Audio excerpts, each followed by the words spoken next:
Start करते हैं। ये हमारा 4th यूनिट है। अगर आप BAS 105 सॉफ्ट स्किल के स्टूडेंट हैं तो ये जो सेशन है, ये जो वीडियो है, ये आपके लिए है।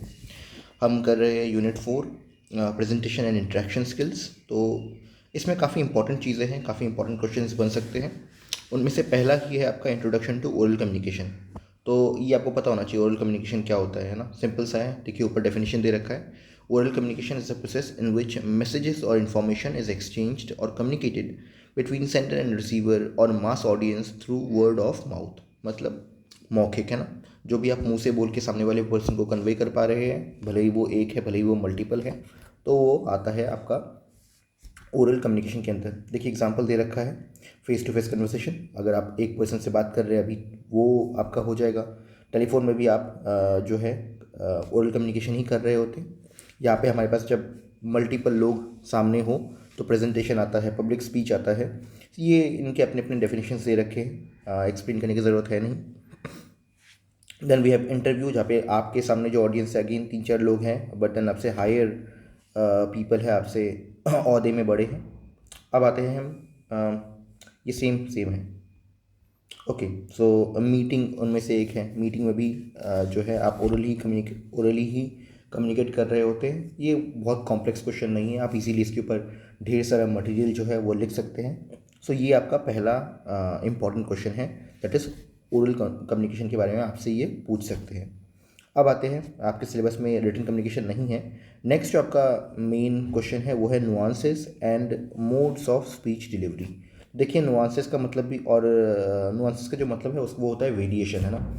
तो वेरिएशन या फिर मोड्स ऑफ स्पीच डिलीवरी 4 तरह के होते हैं। आपको स्पीच डिलीवरी के ऊपर थोड़ा सा लिखना है और उसके बाद आपको लिखना है कि वो 4 तरह के जो नुआंसेस हैं वो कौन कौन से हैं। तो देखिए यहाँ पे आप स्पीच डिलीवरी के ऊपर थोड़ा सा कंटेंट लिख सकते हैं। अगेन स्पीच को डिलीवर करना है, ये भी ओरल ही है। ऊपर थोड़ा सा देखिए दे रखा है, तो आप ये यूज़ कर सकते हैं। बट देन जो 4 इंपॉर्टेंट मोड्स है ना, किसी भी प्रेजेंटेशन को देने के, उनमें सबसे पहला जो है वो है हमारा एक्सटेम्पोरेनियस। एक्सटेम्पोरेनियस जो वर्ड है ये एक्सटेम्पोर से आता है। आपको पता होगा एक्सटेम्पोर क्या होता है। आपको स्टेज पे बुलाने से पहले ही बोल दिया जाता है कि ये आपका टॉपिक है, आप थोड़ा सा प्रिपेयर कर सकते हैं। आपको 3-4 मिनट मिलते हैं, उसमें आप ब्रीफ नोट्स बना सकते हैं and then you will go up and deliver your speech. So ये मोर ऑफ अ थोड़ा सा प्लान होता है, उतना प्लान नहीं होता यू नो जितना मैनूस्क्रिप्ट प्लान होता है, बट स्टिल थोड़ा सा प्रिपरेशन टाइम आपको मिलता है। तो यहाँ पे दे रखा है इसके एडवांटेजेस, इसके एडवांटेजेस। बट देन जिस वे में ये डिफरेंट है बाकियों से, वो बस इतना है कि इसमें एटलीस्ट आपको थोड़ा सा टाइम मिलेगा प्रिपेयर करने का। इसका ही जो एक दोस्त है, मतलब इसका जो नियरेस्ट अगर मैं बोलूँ, तो वो है आपका इम्प्रॉम्प्टू। बिकॉज इम्प्रॉम्प्टू का मतलब ही होता है विदाउट प्रिपरेशन। इम्प्रॉम्प्टू में आपको कोई प्रिपरेशन टाइम नहीं मिलता, आपको तभी के तभी जो है अपना स्पीच देना होता है। तो ये रहा जो कॉमन डिफरेंस है इम्प्रॉम्प्टू और एक्सटेम्पोर में। इज़ लाइक एक्सटेम्पोर में आप ब्रीफ नोट्स लेके जा सकते हैं, उसमें आपको थोड़ा सा प्रिपरेशन टाइम मिल सकता है, उसके कंपैरिजन में इम्प्रॉम्प्टू में आपको कोई प्रिपरेशन टाइम नहीं मिलता। बीच में 2 और हैं, उनमें से एक है मैनूस्क्रिप्ट। मैनूस्क्रिप्ट सिंपल सा है ना। वर्ड से ही पता चल रहा है कि आप एक पूरा नोट, ब्रीफ नोट जो है बना के ले जाएंगे और वहाँ जाके उस नोट से पढ़ रहे होंगे, है ना। सो ब्रीफ नोट नहीं, बट देन आप पूरा जो स्पीच है, पूरा स्पीच ही आप लिख के ले जाएंगे। आपने देखा होगा, है ना, स्कूल में, कॉलेज में, सामने कोई पर्टिकुलर पर्सन पूरा का पूरा जो है नोट से पढ़ रहा है, तो दैट इज़ मैनूस्क्रिप्ट। एंड उसके बाद होता है मेमोराइजेशन। ये है कि आप घर से रट्टा मार के आए, पूरा का पूरा जो है आपका स्पीच आपको याद है ना, और आप दे पाए। हर एक के अपने अपने फ़ायदे हैं, अपने अपने घाटे हैं।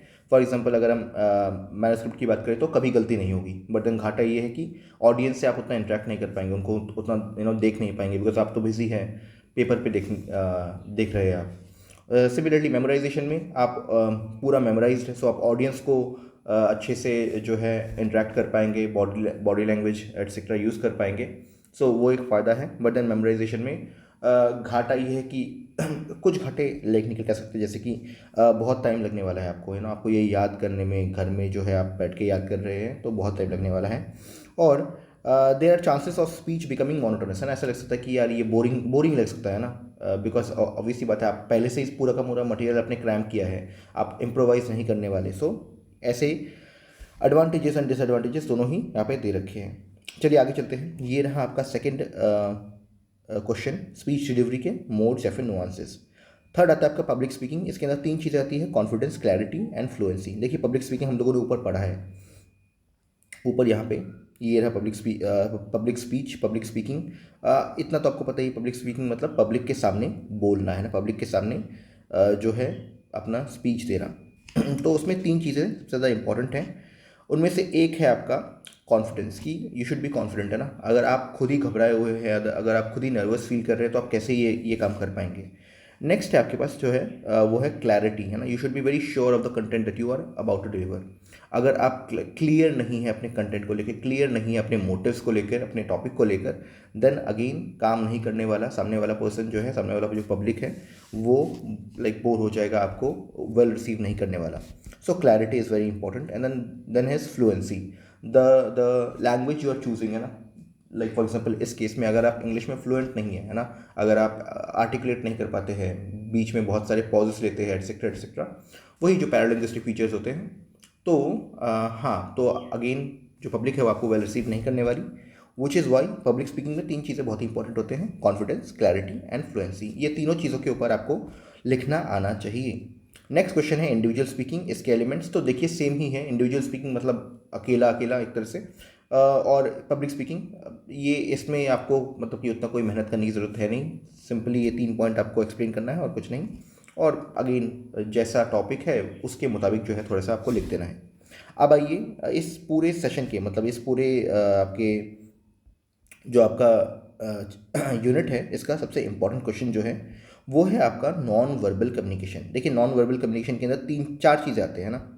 लेट मी वेट, ये प्रेजेंटेशन में हम लास्ट में आएंगे।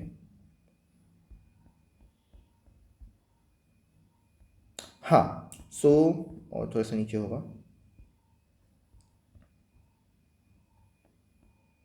ओके, सो नेक्स्ट इज हमारा नॉन वर्बल कम्युनिकेशन। तो पता चल रहा है ना, पढ़ के ही पता चल रहा है कि नॉन वर्बल तो मुंह से तो नहीं है ना, मौखिक कन्वर्सेशन नहीं है ये। वर्बल बोल के जो आप कन्वे कर पाते हैं, इस ये उसकी बात नहीं कर रहा है। जो आप ना बोल के, है ना, कन्वे करते हैं, वो है आपका non verbal communication.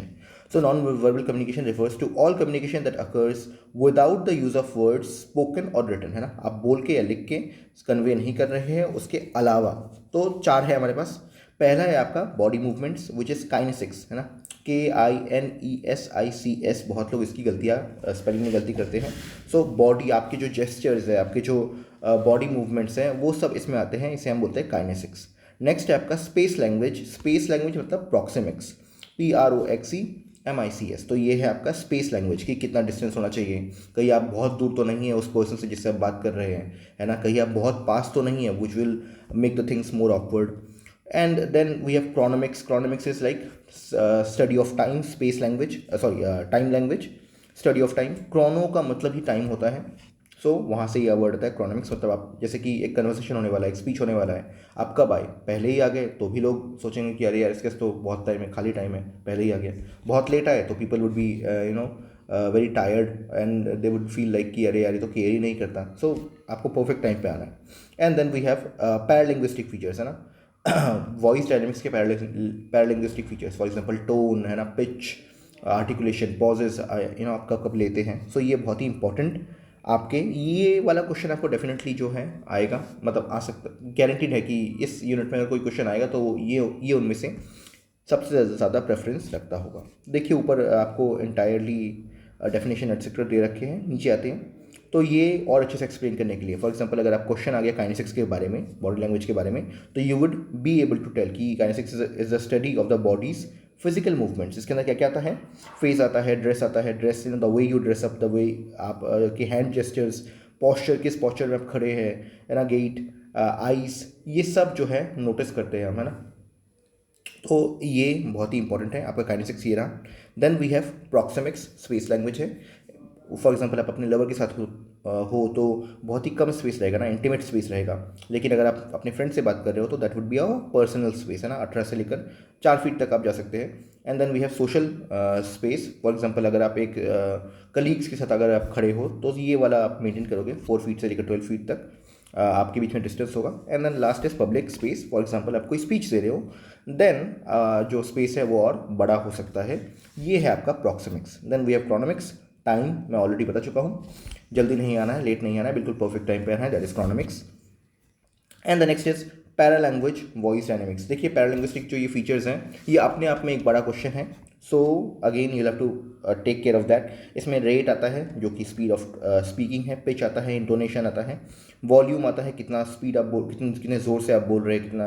For example आपके सामने एक ही पर्सन है, अगर आप चिल्ला चिल्ला के बोलेंगे तो वो तो नेगेटिवली रिसीव करेगा ही। वहीं पे अगर आप एक स्पीच दे रहे हैं, बहुत सारे लोग हैं और आप बहुत धीरे बोलेंगे तो अगेन वो लोग वेल रिसीव नहीं करने वाले। सो आपको पता होना चाहिए ना paralinguistic features. Next is articulation, कितना अच्छा आप बोल पाते हैं, क्या बीच में आप लोग ऐ करते हैं। And then we have pronunciation, क्या आप वर्ड्स को अच्छे से प्रोनाउंस कर पाते हैं कि नहीं, ना उनका करेक्ट प्रोनाउंसिएशन कर पाते हैं कि नहीं। तो दे रखा है देखिए, quality, volume, rate, pace, pitch, articulation, pronunciation. We have pauses, pauses के बाद एक और बाकी रहेगा, नहीं पॉजेज ही लास्ट है, पॉजेज ही लास्ट है। आर्टिकुलेशन भी आप ऐड कर सकते, हाँ दे रखा है यहाँ पे। सो ये रहे आपके इम्पॉर्टेंट जो इसमें थे। एक बार आपका नॉन वर्बल कम्युनिकेशन मतलब kinesics, paralinguistic features of voice dynamics, proxemics, chronemics ये होता है, तो आपका सिर्फ एक क्वेश्चन बचता है, वो है प्रेजेंटेशन स्ट्रैटेजीज, है ना। मतलब प्रेजेंटेशन स्ट्रैटेजी का मतलब क्या है, जब आप प्रेजेंटेशन देने वाले होंगे, जब आप अपना जो है वो डिलीवर करने वाले होंगे, तब वो करने से पहले आपके स्ट्रैटेजीज क्या कहते हैं, मतलब कैसे आपने वो प्रेजेंटेशन बनाया। तो 4 इंपॉर्टेंट स्टेप्स हैं। सबसे पहला जो है वो है आपका, ये 4 चीज़ें आप करेंगे आपका प्रेजेंटेशन बहुत ही अच्छा रहेगा, है ना। फर्स्ट इज़ आपका प्लानिंग, है ना, कि सही तरह से प्लान करना कि ओके क्या चाहते हो, प्रेजेंटेशन में क्या क्या आना चाहिए। तो आप पहले तो वो जो माइंड के अंदर हम प्लान बनाते हैं वो आपके लिए बहुत इंपॉर्टेंट है। बिना प्लान के आपका प्रेजेंटेशन तो कैसे ही आप स्टार्ट करोगे, वेट कीजिए। हाँ, so planning is very necessary, very important.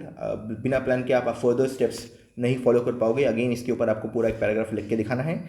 Planning के बाद नेक्स्ट आता है आपका प्रेपरेशन। प्रेपरेशन मतलब अगेन जैसे देखिए यहाँ पे लिखा हुआ है, practice makes perfect and builds confidence, arrive early and make sure everything is okay, dress appropriately, slides should be done well in advance. तो ये आपका प्रेपरेशन है, ये शो करता है कि आप कितने वेल प्रिपेयर्ड हैं।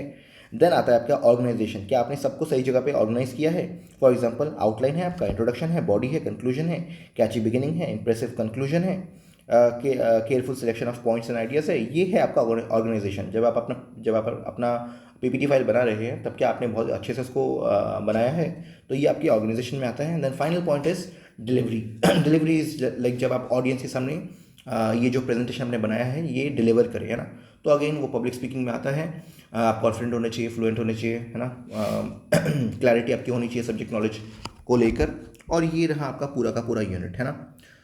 देखिए क्वेश्चंस जो सबसे ज़्यादा इंपॉर्टेंट है उनमें से nuances and modes of speech delivery, जिसके अंदर 4 चीज़ें आती हैं, which is extemporaneous, which is manuscript, memorized, and then एक है आपका इम्प्रॉम्प्टू। इसके अलावा वही छोटे मोटे क्वेश्चंस जो है वो तो आ ही सकते हैं। ओरल कम्युनिकेशन क्या है, पब्लिक स्पीकिंग क्या है, इंडिविजुअल स्पीकिंग क्या है, और एंड देन वी हैव ये एक बड़ा जो है क्वेश्चन है नॉन वर्बल कम्युनिकेशन। इसके अंदर काइनेसिक्स आपको एक्सप्लेन करना है, प्रॉक्सिमिक्स, क्रोनोमिक्स, और ये जो पैरालिंग्विस्टिक फीचर्स है ये भी आपको एक्सप्लेन करना है। जबकि अब जो पैरालिंग्विस्टिक फीचर्स है ये अपने आप में एक बड़ा क्वेश्चन है। और इसके अलावा फिर एक ही क्वेश्चन बचता है, दैट इज प्रेजेंटेशन स्ट्रैटेजीज। इसको हल्के में मत लीजिएगा, ये क्वेश्चन ऑफन जो है इंपॉर्टेंट होता है कि आप किस तरह से अपना प्रेजेंटेशन जो है बनाते हैं। So planning, preparation, organisation and delivery. चलिए यहीं पे आपका जो सेशन है वो एंड होता है। 4th यूनिट भी आपका कंप्लीट हो गया। आई होप कि आपका जो पेपर है वो बहुत ही अच्छा जाए। चलिए यहीं पे हम हमारा जो सेशन है वो एंड करते हैं।